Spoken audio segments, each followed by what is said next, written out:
Naalala mo pa ba ang mga panahong naniniwala pa tayo na kaya nating baguhin ang mundo? Noong nangangarap pa tayo ng mas malinis na hangin, mas lunti ang mga lungsod, at mas matibay at mapagmalasakit na komunidad? Pero sa paglipas ng panahon, sa pagdami ng ating mga responsibilidad, mga pang-araw-araw na gawain at mga dapat tapusin, naisantabi natin ang mga pangarap na yun. Panahon na para muling buhayin ito dahil hindi na lang basta banta ang climate change. Nangyayari na ito ngayon. Ang Pilipinas ay isa sa mga bansang pinaka-apektado ng climate crisis. Mas malalakas na ang mga bagyo. Namemeligro ang supply ng pagkain. Bumibigay na ang ating supply chains. At ang mga negosyo, malaki man o maliit, ay maaapektuhan. Pero paano kung mababago pa ang hinaharap?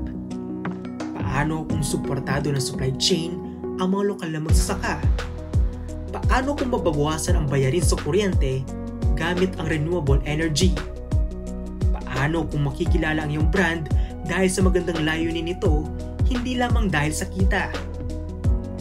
Ang mga hakbang na ito ang magpapalalim ng tiwala, magpapatibay ng negosyo, at magsusulong ng innovation. Ang Global Compact Network Philippines ay tumutulong sa mga kumpanya na gawing konkretong aksyon ang mga ideyang nagsusulong ng sustainable development. At nagsisimula ito sa Forward Faster. Ito ay inisyatibo ng UN Global Compact na nananawagan sa mga kumpanya na makiisa sa science-based targets para suportahan ang climate action.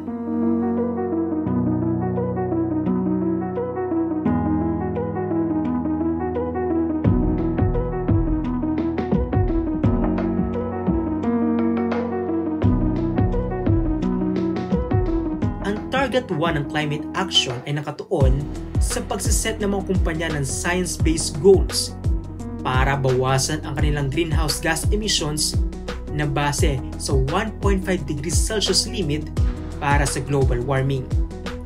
Target din itong abutin ang net zero emissions sa taong 2050 sa pamamagitan ng pag-submit ng target commitments at pag-validate ng Science-Based Targets Initiative. Ang pinaka-goal ay bawasan ang greenhouse gas emission sa buong operasyon ng isang kumpanya. Hindi lang ito dapat offsetting o pangako, kundi dapat isang konkretong plano na may kasamang aksyon.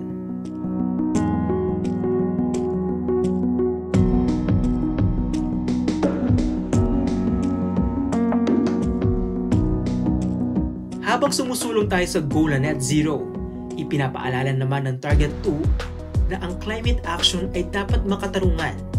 Dapat walang maiwan sa transition.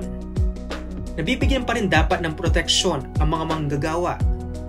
Napapalakas ang komunidad at naisasama ang suppliers, unions at local partners sa bawat hakbang. Sa ganitong paraan, makakabuo tayo ng climate resilient economy na mapakikinabangan ng lahat. Naniniwala ang United Nations GCNP na kakayanin ng mga negosyanteng Pilipino na manguna sa climate action.